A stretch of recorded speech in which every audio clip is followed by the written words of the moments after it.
आफ्नो कक्षामा विद्यार्थीहरूले नियम फिटिक्कै नमानेर हैरान हुनुहुन्छ? यो टेक्निकले तपाईँको नियमलाई सुरुदेखि नै इफेक्टिभली प्रयोगमा ल्याउन सहयोग गर्छ। यो भिडियोलाई सेभ गर्नुहोला र अन्त्यसम्म हेर्नुहोला। यदि तपाईँको कक्षामा केही राम्रा नियमहरू छन् तर विद्यार्थीहरूले यो नियमहरू पालनै गर्दैनन् भने त्यस पछाडिको एउटा मुख्य कारण चाहिँ कतिचोटि विद्यार्थीहरूले नियम कुन कुन बेलामा पालना गर्ने, नियमलाई कसरी पालना गर्ने भनेर नबुझेको हुनसक्छ। त्यसको लागि यो 4 स्टेपको टेक्निक प्रयोग गर्नुहोस्। पहिलो स्टेपमा कक्षामा कुनै नियम ल्याउँदै हुनुहुन्छ भने त्यो नियम ल्याउनु पर्ने कारणका अवस्थाहरू विद्यार्थीलाई बताएर सुरु गर्नुहोस्। जस्तै मलाई मेरो कक्षामा बोल्नु अगाडि हात उठाएर अनुमति लिनुपर्छ भन्ने नियम लगाउनु छ भने म विद्यार्थीहरूलाई सुरुमा के भनेर सुरु गर्छु भने तपाईँहरूले कक्षामा कसरी आफूलाई लागेका कुराहरू शिक्षकलाई भन्नुहुन्छ भनेर सोध्छु र विद्यार्थीहरूले आफ्ना उपायहरू दिन्छन्।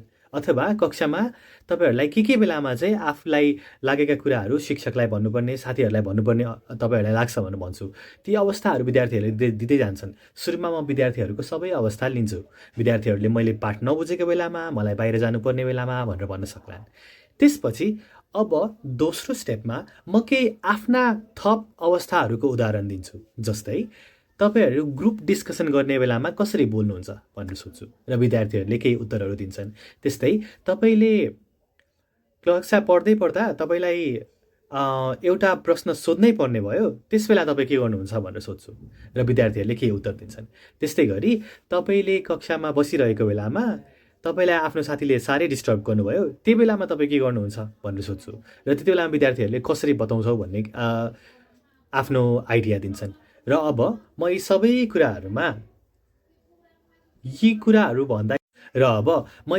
कुराहरू भन्दाखेरि कसरी कक्षा डिस्टर्ब हुन सक्छ, कसरी कक्षामा पढाइरहेको पाठ रोकिन सक्छ भन्ने विद्यार्थीहरूलाई जानकारी गराउँछु। र त्यसपछि अब हामीले यसरी कक्षाको फ्लो डिस्टर्ब हुन नदिनको लागि चाहिँ एउटा नियम इन्ट्रोड्युस गर्दैछौँ।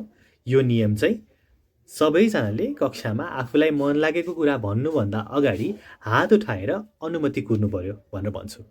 त्यसपछि म तेस्रो स्टेपमा यो नियम यसरी चाहिँ पालना गर्ने हो भनेर देखाउँछु। जस्तै म विद्यार्थीहरूकै ठाउँमा गएर बस्छु र विद्यार्थीहरूलाई हात उठाएर बोल्न थाल्छु र भन्छु कि यसरी हात उठाएर बोलिहाल्ने होइन, हात उठाएर अनुमति कुर्ने हो। त्यस्तै म आफ्नो ठाउँमा विद्यार्थीको ठाउँमा गएर बस्छु र उभिएर हात उठाउँछु र भन्छु यसरी उभिएर हात उठाउनु पनि पर्दैन, बसेरै हात उठाउने हो। र एकचोटि म राम्ररी गरेर देखाउँछु, चुप्पो लागेर हात उठाएर अनुमति मागेर बोलेर। त्यसपछि म भन्छु हो यसरी चाहिँ यो नियमलाई पालना गर्ने। र अब यो नियम पालना गरेन भने के हुन्छ भनेर नियम पालना नगर्दा आउन सक्ने अवस्थाहरूको बारेमा विद्यार्थीहरूलाई जानकारी दिनु पर्यो। सुरुमा उहाँहरूलाई वार्निङ दिइन्छ, त्यसपछि उहाँहरूलाई मेबी 1-2 मिनटको टाइम आउट दिइन्छ अथवा अरू केही खाली कन्सिक्वेन्सेस उहाँहरूले फेस गर्नुपर्छ।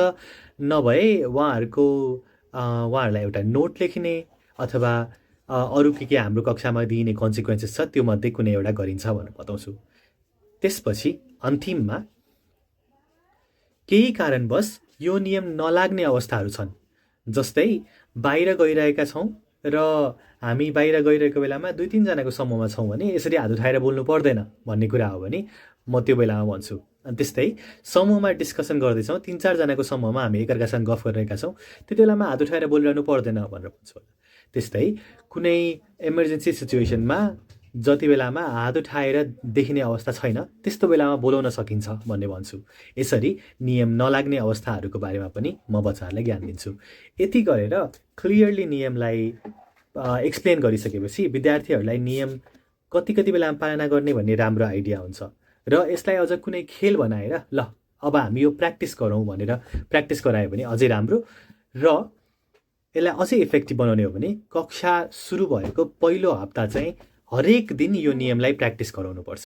यसरी पहिलो हप्तासम्म त्यो नियमलाई हरेक दिन प्र्याक्टिस गर्नाले सबैजनालाई नियम कसरी मान्ने र कसरी नमान्ने थाहा हुन्छ र त्यसपछि हरेक दिन कन्सिस्टेन्टली त्यो नियमलाई फलो गर्ने हो भने हाम्रा नियमहरू इफेक्टिभ हुन थाल्छन् र त्यसपछि हामीले विद्यार्थीहरूले नियम नमानेको सिचुएसनहरू अलिक कम नै खेप्नुपर्छ।